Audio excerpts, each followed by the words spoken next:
to Blacklight Mass Incarceration Show. I am your host, Sierra Cobb. Blacklight Mass Incarceration Show is a space that is used to uplift the unheard voices of the criminal and social justice issues that many face today. Thank you for tuning in. I hope you enjoy.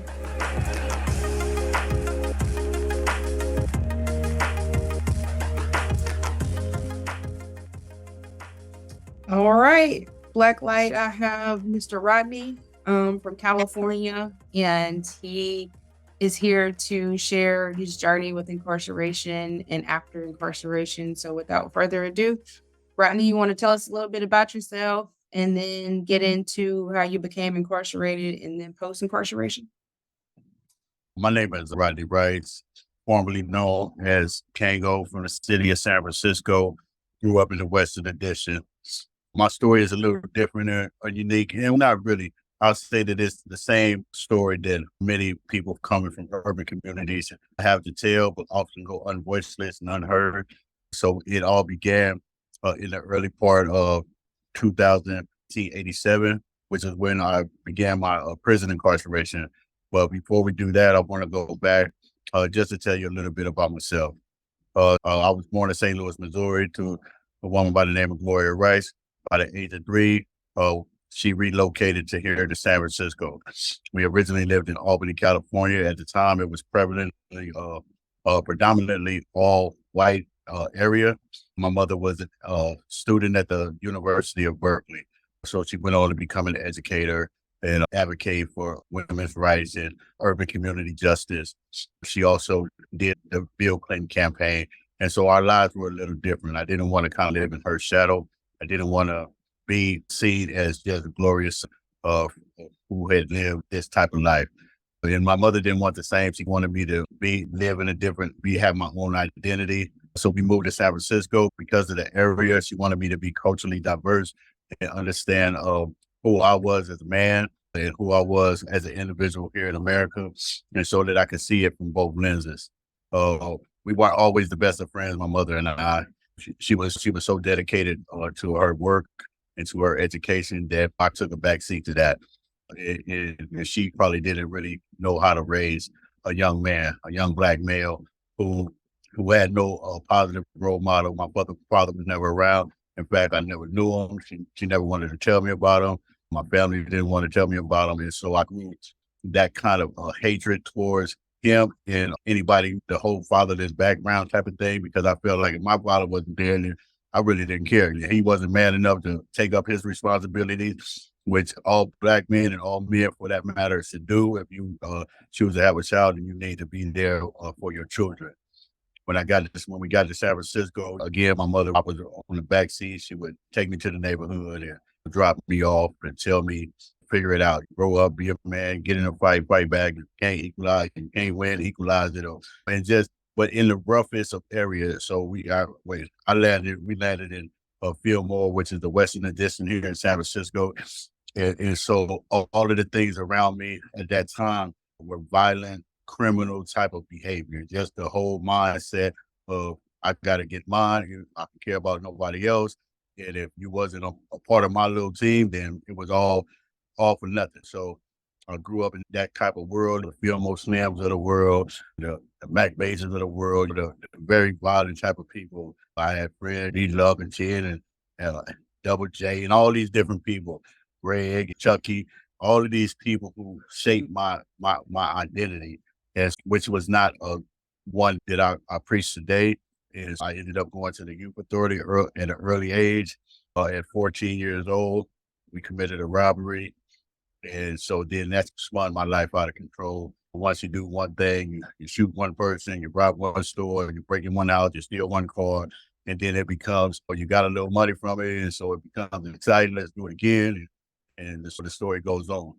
As I went through the youth authority, I got out, I felt I want to be like, this is who I want to be now. You get inside the injustice at the jails, and the people who are like you, who do the things that you did, and now you become excited about it and you start developing new skills and you learn how to calm people better and you learn how to do all the criminals type of stuff because you're not around nothing but criminals. You're not being told to educate yourself. You're not saying, here, go to the law library and read a book. You're And jail is jail, and you're gonna jail it, so you're gonna be around that type of behavior. And so there is no change of mindset. There is no cultivating a different type of a culture, saying that I'm gonna get out of jail and I'm gonna be a better person. That's you consider soft when you're thinking like that. You have to do what you have to do to survive. And that's just the reality of it. I don't mean to not say that it's encouraged, but that's what it is. You grow up around negativity, you will probably produce and become a negative person. If you surround yourself with good people and want better for yourself consciously, then you'll probably do better. But that was my thing. When I got out of the youth authority, I wanted to be that from which I saw around me. So I wanted to be the most feared. I wanted to have the most money. I wanted to have the prettiest girl. I wanted to have the nice jewelry. I wanted to drive the most fanciest car. And all those things came into fruition because I put in that type of work inside of my neighborhood to do those types of things. And again, I don't encourage them. And again, I will say, and I don't regret them. Now I say I don't regret them because it allowed certain types of consequences and actions to take place. So with those actions became me having to take responsibility and acknowledgement of the things that I had done, or the things that I had seen, the things that surrounded my life. And then I had to ask myself, is this what I really wanted? And is this what we as a society really want? And is this what we as a community want? Because and my answer was always no. I did those things because I wanted out of that. I wanted my family out of that.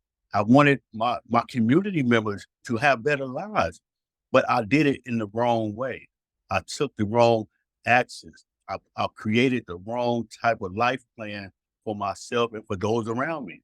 And while I gained the reputation and the fear and the success of that type of underworld lifestyle, I still hadn't obtained that goal from which I had set, because we were still right where we started. We were still in the project complex, living in the same project apartments. We still turning on and off the lights and seeing the roaches and still the government cheese. And we ain't, but now we comfortable. We good. We got the money and we got the fame and we got the reputation, but we don't have the mindset to get away from that, because now we become complacent.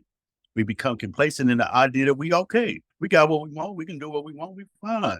But the whole goal is that, and now I tell people, is that the goal was to get across the street, but I never got across the street. I got what was across the street, but I never actually got across the street Physically. mentally. Mm-hmm. And the mental part is greater than the physical part, because that's what happens. We incarcerate ourselves mentally. Now, and that includes lack of education, lack of affordable housing, lack of legal services that teach us that this is not lack of inclusion, lack of equality, lack of justice, lack of earning wages, affordable earning wages, that a livable wage. Livable wages. In this city in San Francisco, you got to have $34, $35 an hour just to survive. That's just the basic necessity, right? So for most people, that means 2 jobs. Sometimes 3. Sometimes 3. And that's 18-hour days and just scratching the surface. And so this is some of the things that we need to address here in America, is that when people do not have affordable housing, affordable equal employment, a just rightful way to survive, then we already as Americans set ourselves back. We set ourselves back when we say we want to lower the recidivism rate, but now I'll qualify a director of a company, but you only give me a McDonald's job, or you only give me something that is not conducive to the growth process or the inclusion process. For the justice system, you see more Black and brown individuals incarcerated than you do other groups. And that's not to say that those other groups don't commit the crime, and not to say that we don't commit the crime. That's just to say that it's not equally balanced. When it's not equally balanced, then you set into place another form of mindset. Because now I'm bitter and upset that you're not being treated. You're not being treated like I'm being treated. Now we at war at odds with each other in that form. So these are all the things that needs to be addressed. We take on the stigmas that a Black man has to look, be, sound, and act this way. If you have education, you have to look, sound, and talk this way. And Labeling. you start labeling people, you start being biased in the idea that this person is less than, right? When my lived experience, as I have told many people, my lived experience and the lived experiences of those people who grow up in urban communities, it outweighs any education, because your study is determined by my action. Your life, your success, or what if you could perceive that to be success, or you went to Harvard, you went to Yale, you got the degree, you live in the gated community, you hang out with prominent people. If you believe that makes you something because you are benefiting off of my struggle or the struggle of those people to whom you have excluded, right, then you have already lost. You have already lost, because at some point, then the masses, the collective community begins to wake up and say, hey, this ain't right. And most times, and history has told us, they take the oppressor and they hang them in the public square so that other people, so that the people know that this was unjust. And so we have to look at these things. And that's not to say to stand up, start some revolution and everybody run up on the White House and start doing all of these things that we see these young people doing, these mass killings and taking out their schoolmates. And most of the time, you don't see that being us. And so we have to say that these issues need to be addressed. You have to listen to those voices that you often use to ignore, because you know that they are just as equal, just as smart, and just as capable. And so because you want yourself to believe that you feel better, look better, sound better, that if you exclude them, then you are better. But that's only in your own mind, because those of us to whom are conscious understand that. You can't look at me in the face and try to pull the wool over my eyes as if I don't know. See, that's where you're going wrong. You think that because you act, speak, and talk the way that you talk, now you're looking at me like, I don't know that you're trying to run a game on me. Man, I don't know you trying to exploit me. Yep. And see, this is the issue. The issue is that you are trying to convince yourself that I believe your lie. And I don't. Even if I look at you in your face and say, hey, and we laugh and kick it, and you were, oh yeah, you're the smartest, you're the best, and you know that you gave me the opportunity. And if that's what makes you feel like you somebody, then by all means feel like you somebody. What I'm telling you is the collective community has told you repeatedly throughout history that is not it. And we just want you to acknowledge. You don't even have to acknowledge it to us. We just want you to acknowledge to yourself that you're not fooling nobody. You've benefited financially, but you're not fooling us. And so that's what happened to me. So I went to prison. I was 19 years old. Like I said, I terrorized my community. I was an unjust person, not only in an American idea, but in cultural idea, just in the humanity ideal of living. Did you feel like you had to do that to survive, or because of you feeling like you didn't have a father figure in your life, and you and your mother didn't really see eye to eye at one time? What made you feel like you had to go and be a nuisance to your community? So for me, in part, my mother's actions, in part of my father's actions, in part of society's actions, but more the lack of belonging, the desire to want to feel and be accepted by something or someone, right? Back in history, they used to worship idols and gods and things that were not tangible and real, because they wanted a sense of being able to feel that they were accepted by something. And that's what I wanted. I wanted, when I went home, my mother, she didn't have time for me. Didn't know my father, my mother's family, but my mother came from a big family with more than 10 brothers and sisters. And they lived in St. Louis. So we decades away from each other. So I was the only child. I didn't have no siblings. And I learned to play well that way. I learned to be accepting that these my toys, and I'm happy with what I got.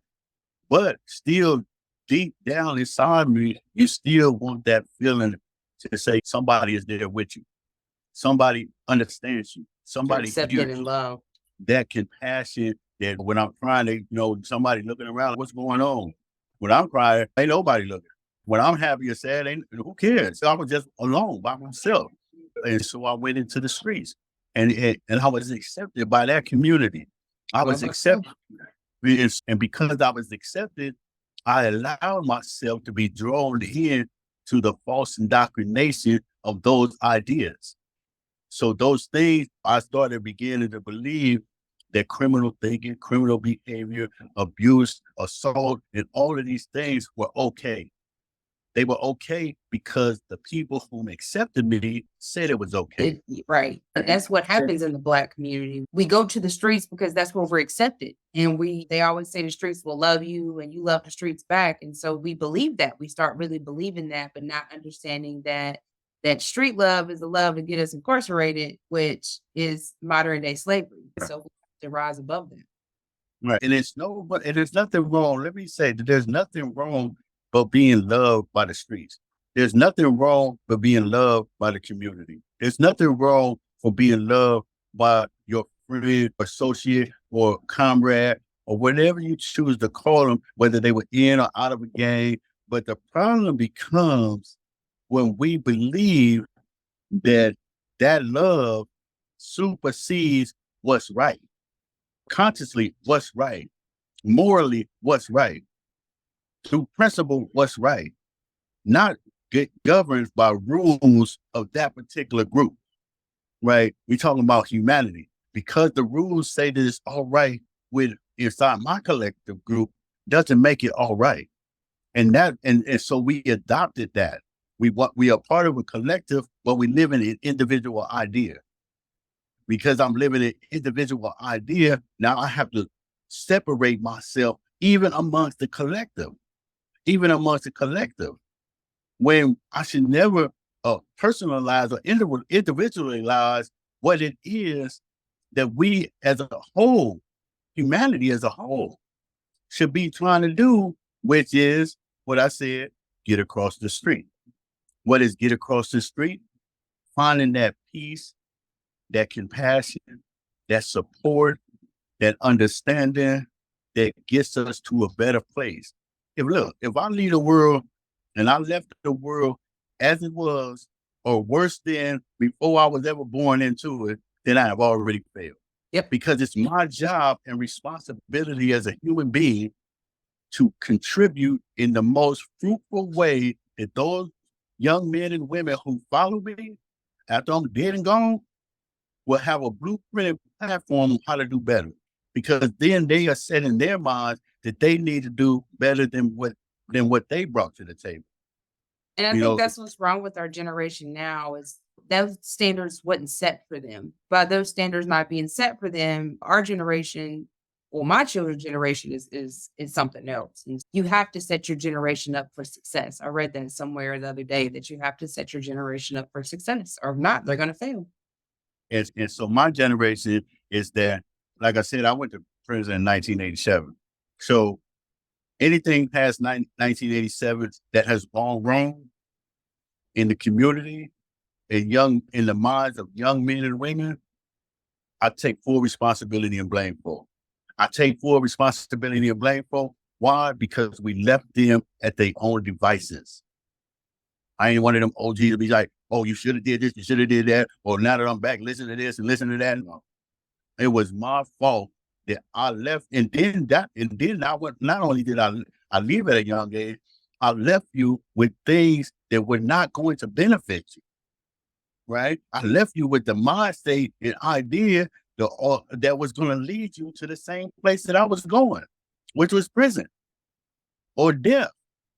Right? And so we have to bear as adults, as OGs and as members of the community of an older class, that we bear part of that responsibility of the outcome.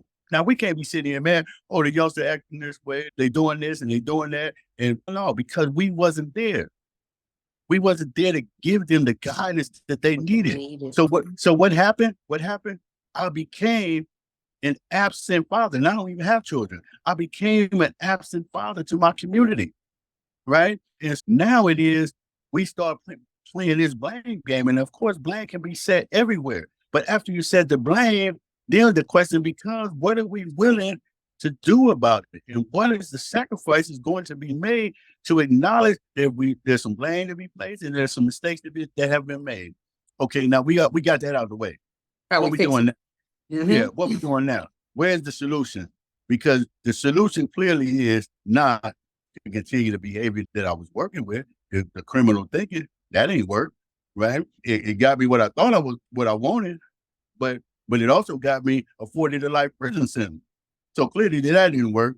And it's because I can't take the money with me. You can only spend in California, you can only spend 220 of it. So you can make $1 million with $220 on the mountain, nothing, a couple of soups and a hot link, so jar of coffee. So again, I have defeated the purpose and mission from which we set out for.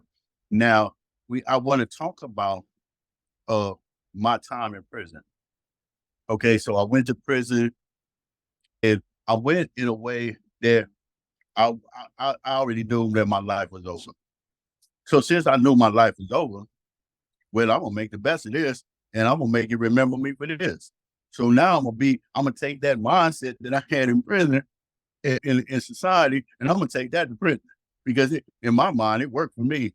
Right. It gained the reputation that I needed to survive. So now I'm gonna go to prison and I'm gonna terrorize the prison system. You'll be a But menace see, in prison. I would be a menace in prison. I think about one of the things that my mother had told me, or some community members had told me before in the past, and I really didn't listen to. And they were like saying, "Listen, y'all who commit crime, y'all a small group. We think like in California, you got 33 prisons, 200 some thousand people all locked up. That's a big number, but that's a small, very small number compared to the overall population." And my mother used to say, "Y'all, it's two of y'all out there selling drugs and doing bad, but it's 400 of us paying rent, paying taxes, doing the things that we're doing. So who is the outside in this business? Who don't fit?" Right? And of course, we ain't trying to hear that. You know what I'm saying? Okay, Miles, I hear you with it. I'm about to hit the Whatever you block say, again. Ma. Yeah. Yeah, whatever you say.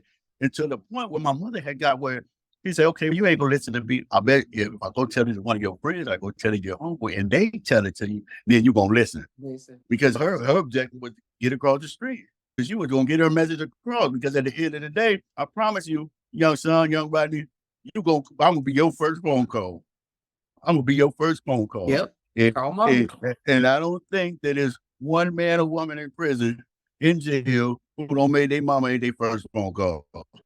And that's the one person that they rebelled against the whole time. Right? And only to say, "Mom, I'm right, get a little help."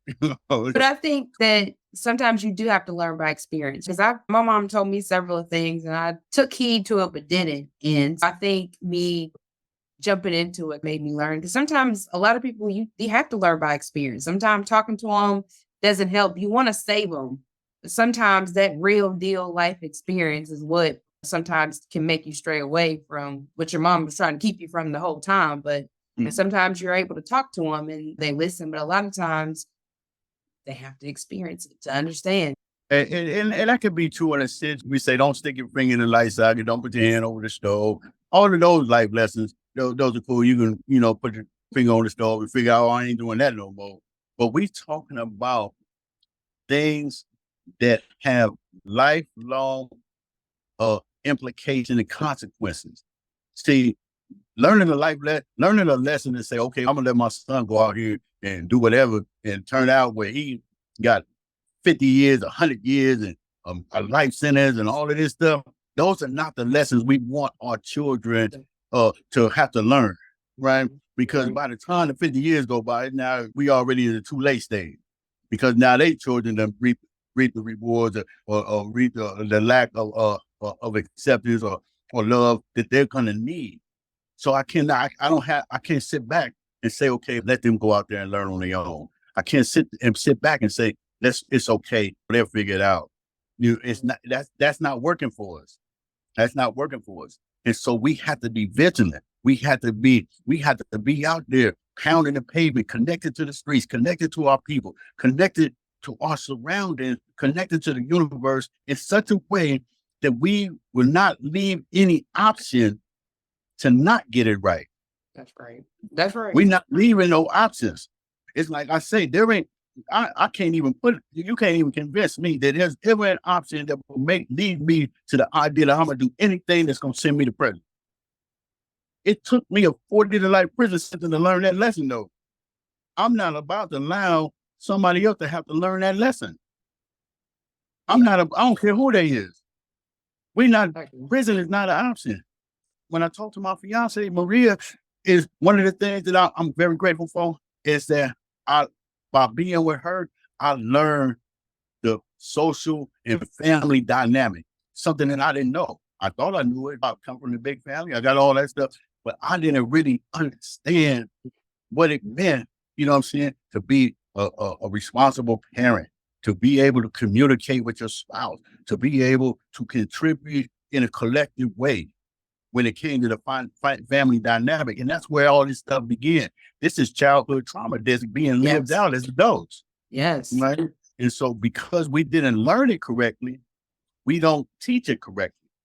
We don't live it correctly. Now, in our minds, we think we do, but then we realize that we have to start tracing back. You start have to unpeeling the layers of all the traumas, the things that you've seen or witnessed or experienced in life, right? But again, we can no longer leave that as an option. We have to address this early.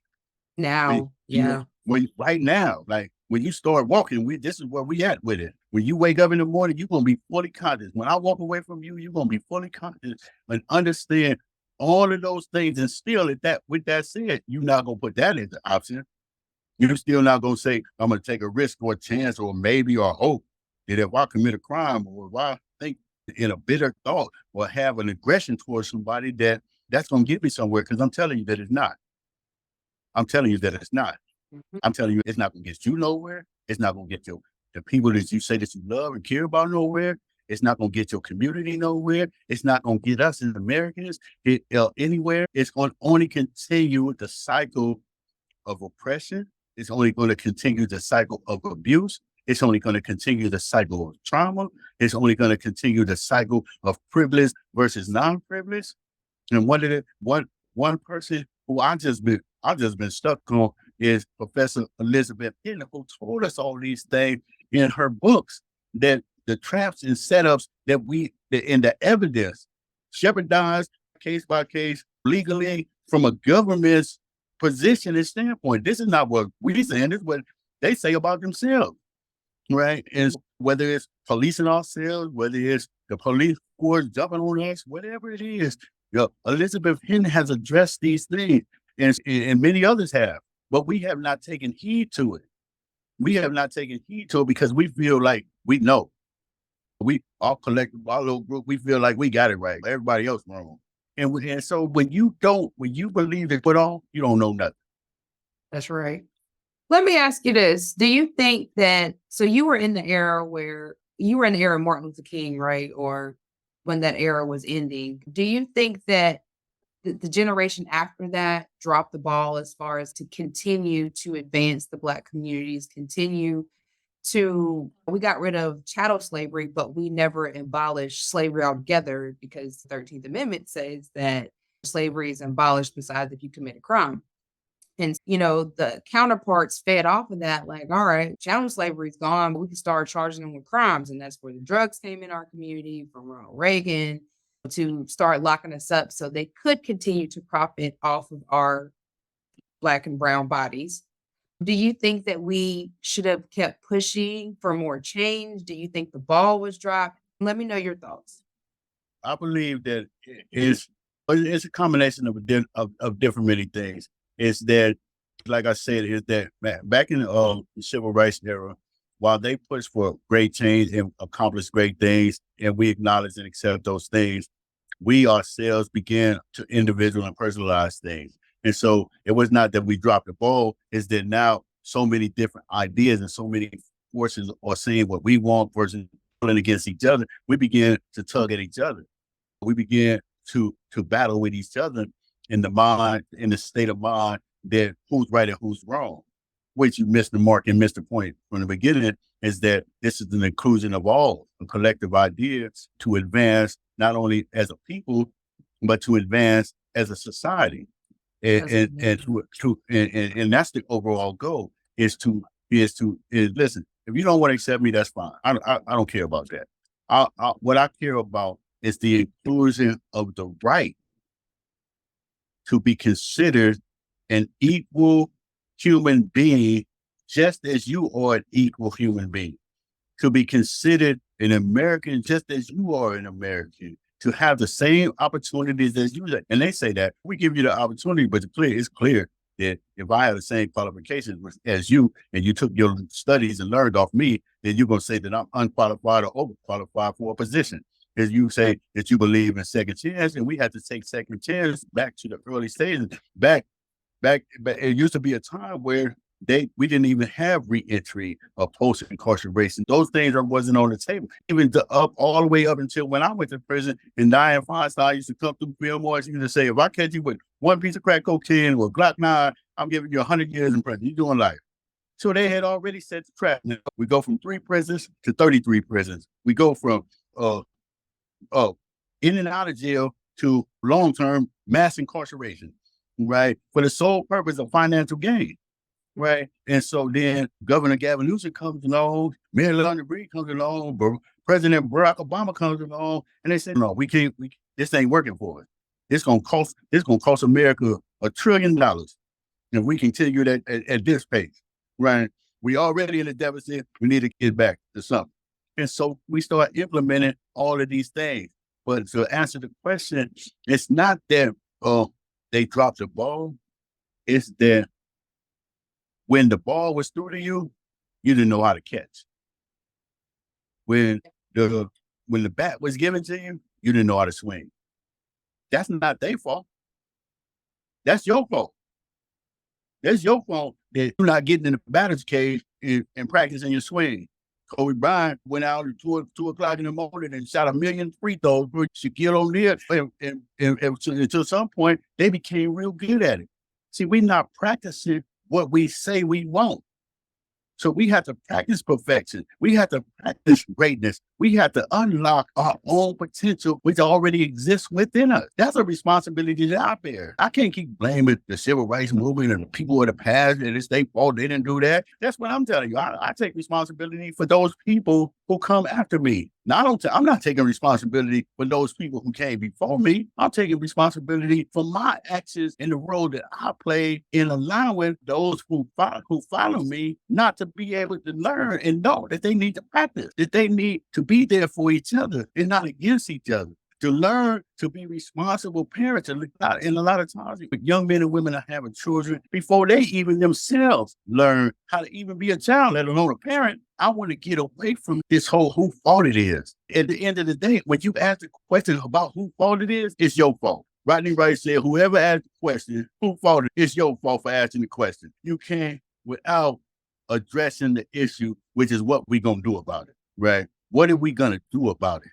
So what I say is that's the reason why I wrote the book, Overcoming Gangs and Property. I wrote this book because it is an outline to give you just the basic understanding of what you perceive property to be. Because for a rich man who ain't got $1 million, he broke, right?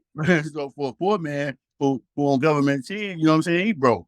So how do you define in your own mind what is property? And what do you define as a gang? Because you might say Cousin Crips is a gang, but I'm going to say the police is a gang too. You're right. I'm going to say that the military is a gang as well. Correctional officers and all.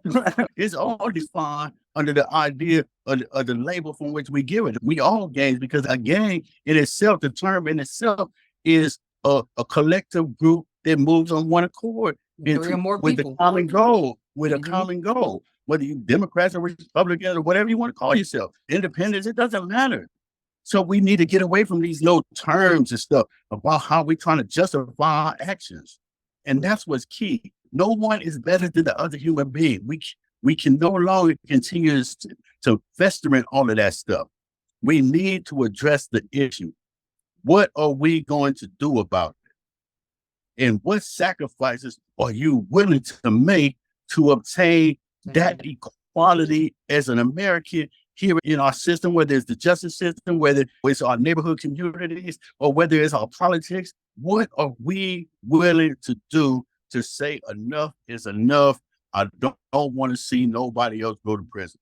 I don't want to see another person inside of the community killed. I don't want to see another officer commit a crime against another officer and say that it's justified because he was acting erratic because you didn't understand that he had a mental illness and didn't want to address his mental problem because that was going to cost you too much. We need to address mental illness in America. We need to address reentry programs. We need to, you don't get it just because you got a nonprofit, get to spend the money the way you want to spend it. We need to address the issues and do the things that we do. And that's important.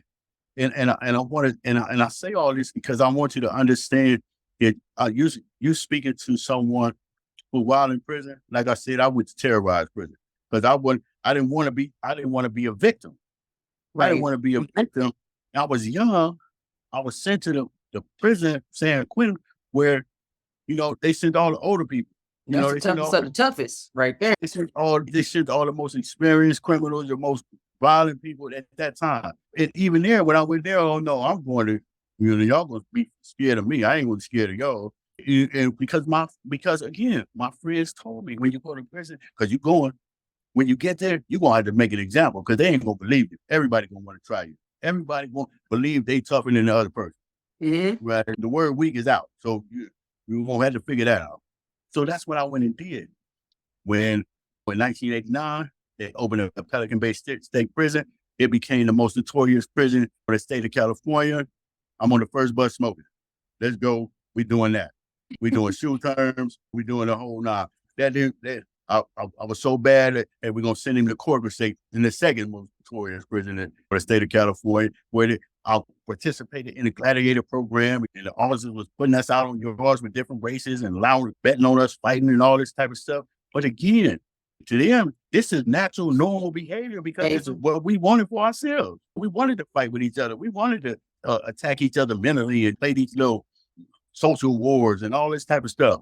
And so that became who I was, and all the way up until the day I was released. I didn't, because I never believed that I was going to be released. I never knew that I was going to be released. I'm not taking the classes that you got to take to do the right thing and go to the board and convince them. And again, I got to convince you to let me be free to live my life. Mm-hmm. I got to convince another human being that it's okay to put me around in your society. No. I got to convince myself that I'm capable of doing that, of living amongst people in an environments that don't do or think the things that they say. You have to adapt. You have to adapt to your surroundings. You have to be willing to compromise the things that you are living for the greater good of everyone. Right? Just because I want to do one thing, you might want to do something else. You might like Coca-Cola and I like orange. That don't mean that we don't drink. So we're not going to start a war because you want your chicken fried and I want mine baked. Right? So, right? So we're going to figure out a way where all of this can be put on the plate. And so when I got out, I just told myself, I'm not going to be a disappointment to all of those people who should and deserve to be out of prison. There's some people sitting in prison, I don't care what state you're in, Massachusetts, California, New York, Texas, wherever you're at. There's some people in prison who deserve to be out, who deserve to be free, who are conscious and capable of surviving and thriving and making sure that other people don't do the same thing, that are still incarcerated. Now, I don't want to be the one who got out and show back up. Because they say in prison, everybody say, oh, I want to get out. If I get out, I'm going to do this. I'll never come back. I'm not going to go right back. And then you look up and you see you got the same old selling. You're like, I didn't even throw your property out because I already knew you was coming back. And I don't want to be that type of embarrassment because I want to live in a good life for them. Because if they never get that opportunity, I want to show that it's you can make it, and I will make it, and you will make it. All those people who get out, and I'm not going to allow, and I do that for my community. So I don't work because I want to get paid. I don't work because I want to be acknowledged by those people who said that I couldn't do it, like they were teaching me something and you smarter than me. I'm not doing it for that. I'm doing it because I want those people who follow to see that it is possible that you can do that. The same way I picked up them guns, the same way I up them drugs the same way I broken them cars and broken them home. You saw that was okay because you see me doing it. So you can see me get a Doing job. You can see me pay Mhm. taxes. You can see me go to the jury duty. You can see all of these things. And now you begin to believe that you can do those things. Be a productive I'm trying citizen. so I'm trying to be an example to a more fruitful idea. So you can give me $1 million and best cars and halls in the world, and it ain't gonna change my principle about doing what is right in the eyes of those who need to learn what's right. Sir. Right. Yes, So, sir. so that's you can throw it whatever kind of way you want to throw it. But I've learned, and like you said, when we go back to some people just got to learn the hard way. I was one of those people who had to learn the hard way. But when I learned it, I'm gonna make sure that you don't have to learn it the hard way. I'm gonna be that sacrifice that you don't have to learn it that way. When I say I'm talking about every individual who has gotten out of prison after a long-term conviction and been that person for somebody else's sight. Because I ain't the only one that ever got out of prison and made it. There are countless people who get ignored. There are countless people who have served long-term convictions who have achieved great things in life. But y'all don't want to talk about them. Y'all just want to put on the news who got shot, what person had a mental breakdown, or who ran through the shoplifting and you losing money because the mall about to shut down due to homelessness. Y'all not addressing those issues. You not putting me and my fiance Maria, we go out almost daily. I take the little money that I got, we go out daily, pass out food to people. If I got 50 cents, yeah, you get a quarter of it. If she can make some beans and rice or some chicken or whatever was on my plate, you get half. Mutual You know, aid. That's what it is. Mutual aid. right, You look out for right. one So another. because I cannot walk by, she cannot, or we cannot walk by, see somebody laying on the street, homeless, see somebody using drugs, and act as if that ain't there. Like it's invisible. You know, we have desensitized ourselves to the idea of all those things that we don't want. So we just walk by. You play the video games, and all of a sudden it's okay to kill somebody. No, that ain't cool. No, it's not cool for you to walk by and see that person with that young woman with 3 kids, with a food sign talking about, can I get $1 to get something to eat? You got $100 in your pocket. I'm Right, you not just saying that don't you can know. shovel out your money, you know what I'm saying? I'm not saying that, but you can do something. You can do something. Mhm. You can get it. You can go in your closet. I'm pretty sure every person that's listening right now, every person who you encounter in your life, got a shirt, a jacket, a pair of pants, a pair of shoes in their closet they ain't wore in the last 6 months. Give it to the goodwill. Give it to Right? somebody. What's wrong with giving it to somebody? Yeah. Now, I could say you're rich. You don't want to be. I get it. You don't want to go out there. You don't be amongst the people that you different from. I hear you.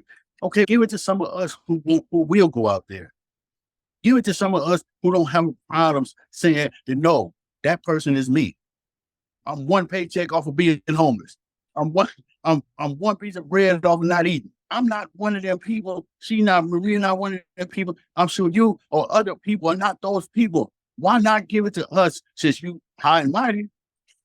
You can have the credit. You want the credit? I give you the credit. I give you Right. credit. But let's save our people. Let's save our American idea. Let's save our cultures. Let's save our humanity. Our That's what's children, important. everything. Yeah. But more our children. Why? Because they next. Yep. They up next. They're going to be the same kids that you're going to need to wipe your little butt or take, you know what I'm saying, to go shopping for you when you get too old and you can't do it. Yep. When all the glitz and the glamour go on, you can't go to your little award shows and do your little fancy press conferences. You're going to look to them same people and you're going to say, you need a little help. You can't do that. And I will not allow that to be an option for you to do that. Dude. Yeah. You know, So talk to us about it. talk to us about what you currently do now. You have done a lot. You've been through a lot. So talk to us about what you're doing out there in California to be that difference, to make that difference. I'm currently a director for an organization that deals with changing urban people and spaces. So we're out there. It's public safety. That's what we do. We're here to transform lives, transform mindsets, transform conditions, transform communities into a way that they can see from a different lens. We meeting you at the intersection of your own situation. We there to not judge, unjudgmental. We're here to associate it with compassion and love from a trauma-informed lens. And to understand that not everything is your fault, but now that we are where we are, what we're gonna do about it, let's grab a broom, let's sweep the streets. Because if you see a clean environment and you start feeling good about yourself, you know, you hear good things, you start thinking good, and we here to be that catalyst for those people who may not necessarily know that they want to change. You may not even know that yet. You might not even. Sometimes And sometimes you don't know where to start to change. Sometimes you need Right. that help or that little push to be like, this is where you start. You know what I'm saying? Right. And so that's what I do as a profession, is that I'm in the business of changing lives. I'm in the business of changing people. I'm in the business of changing communities.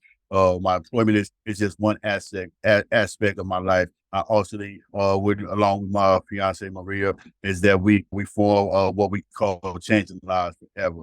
So I have an online magazine that shows the success stories of those people who were formerly incarcerated, who address issues of foster care, because that's a whole nother issue that we thinking that could be dove in so deep. We think one thing and it's really not all that. And young women are going into society, foster kids, and being sexually assaulted. Or then you take it from one family and transfer them to the next family. Then you emancipated at 17 and kicked out on the street. So it's a lot of stuff going on with that. We address issues of success stories of people. We're trying to highlight those things that mainstream publication won't highlight when they should, because they know that it's financially beneficial to always highlight the negative. They want to feed off of people's fear. They want to feed off of people's despair. They want to feed off people's will to want to do better without wanting to help them do better.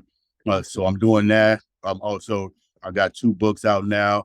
One is Overcoming Gangs and Poverty, which we talked about earlier. The second one is The Pathway to Renewal. That's a step-by-step guide on how to be successful after incarceration.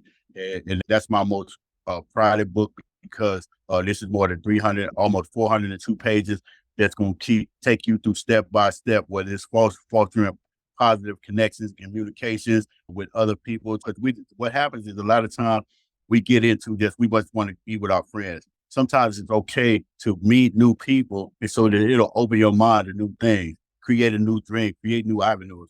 And so we're doing that stuff. And I just got a lot of stuff going on that I want to be, first and foremost, a good example and positive in my community.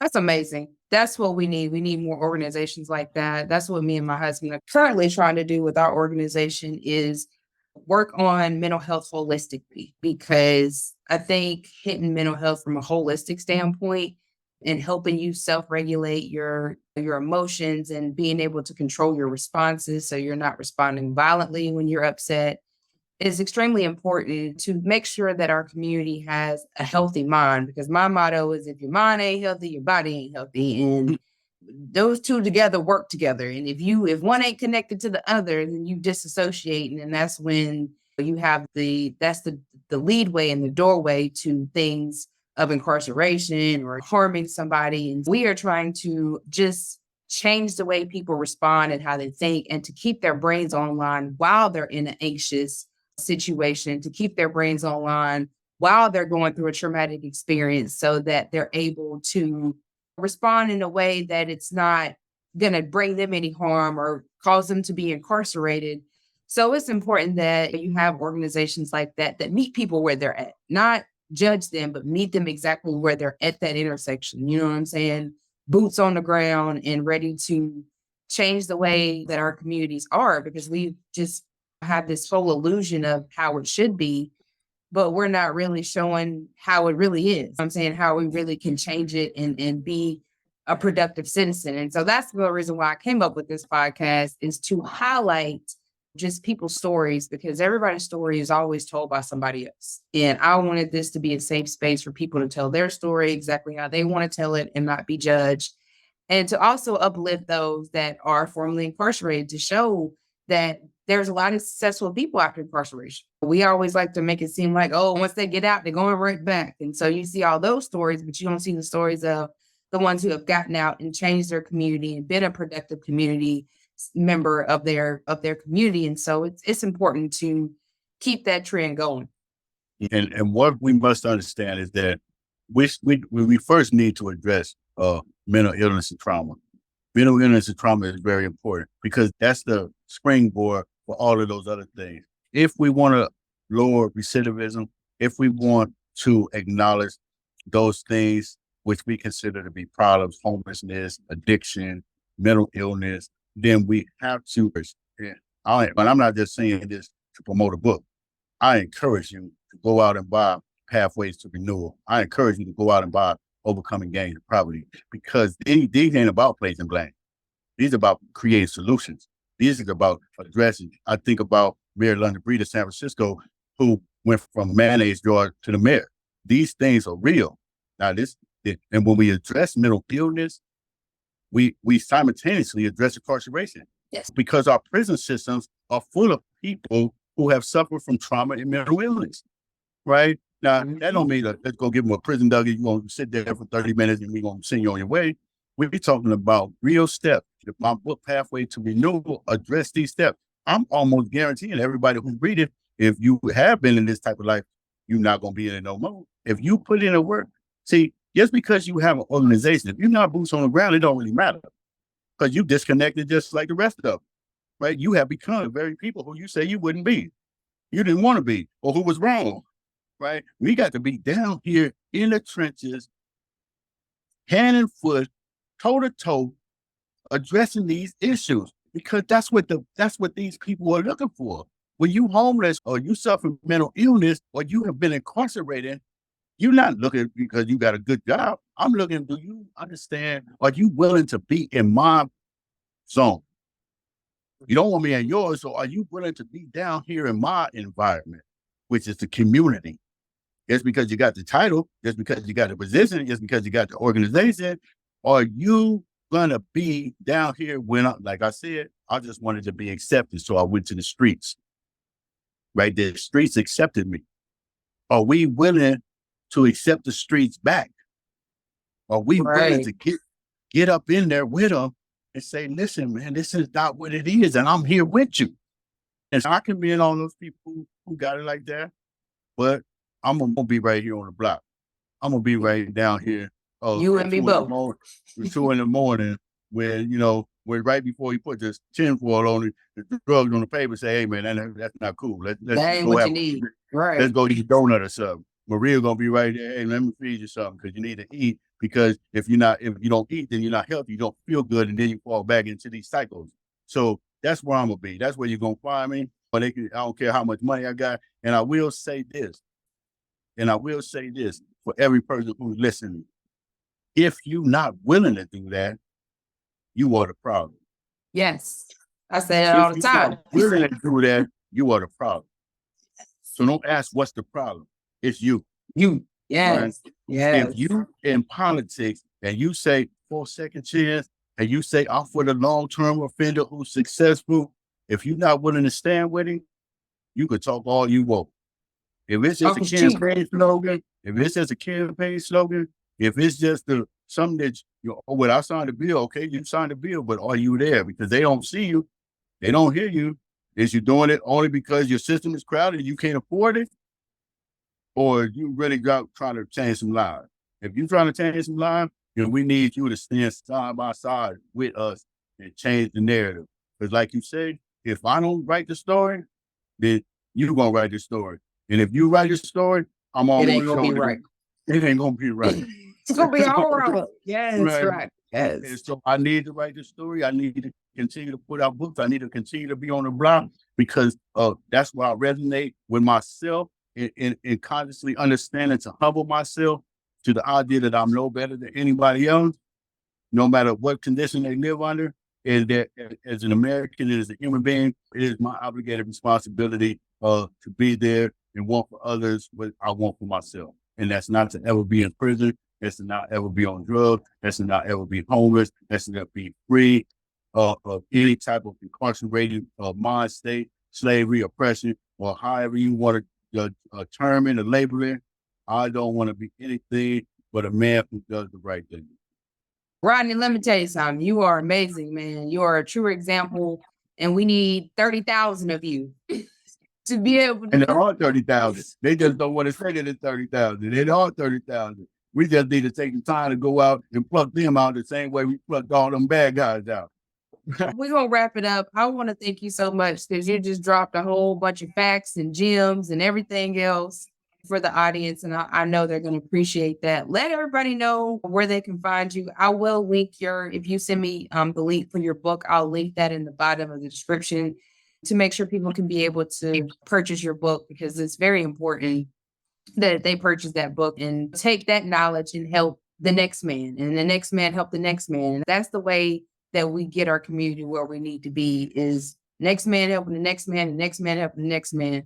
But yeah, let the audience know where they can find you, your social media handles, if you have a website, but I will link that at the bottom. But yeah. So, of course, I can be found on the block, city, San Francisco, always, right on the block. You spin a corner, I'm there. I have an online magazine on Maria and myself. It's called Changing Lives Forever. That's at substack.com. My books, Overcoming Gangs, are in the Pathway to Renewal. We can be found on Amazon. We're trying to take it to the world. They're mature there. In other countries, they got it, they're doing just as bad. And so you can find us that right there on Amazon.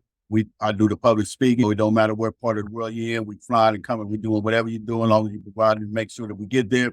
You can reach out to the co-founder of Change Lives Forever, which is Maria Morales, at 415-583-1463. 415-583-1463, or you can reach her at mmorales.changinglivesforever@gmail.com. That's mmorales .changinglivesforever@gmail.com. We always take it in. You can find us on LinkedIn at Changing Lives Forever. And that's what we're doing. That's how we being it. You can always encourage other podcast hosts, radio talk, TV appearances. We're doing it all to get that message out there so that we can continue to support each other collectively, because this is a collaborative idea. I want to say in closing that at no time, anything that I say that is incorrect or wrong, credit to me, Rodney Wrice, for my lack of confidence and not knowing. All those things from which I say that are good, to produce good behavior, positive thinking, and approach for the growth here in America. Credit that to all those voices who never got heard. Credit that to all those men and women who are incarcerated who never got free. Credit that to every drug addict, to every homeless person who never has something to eat, who never learns to get off drugs. Credit that to the community, to whom always wanted to be just included in the conversation. And therefore would never work. None of this credit goes to me. I'm just a voice who got the opportunity to speak it, to say what other people didn't want, who couldn't say. With that said, I thank you and I salute you for continuing to do the great work that you do as well. Thank you, Rodney. Thank you so much. All right, y'all. So thank you again for tuning in. I hope you enjoyed today's show. Your host, Sierra Cobb. Take care.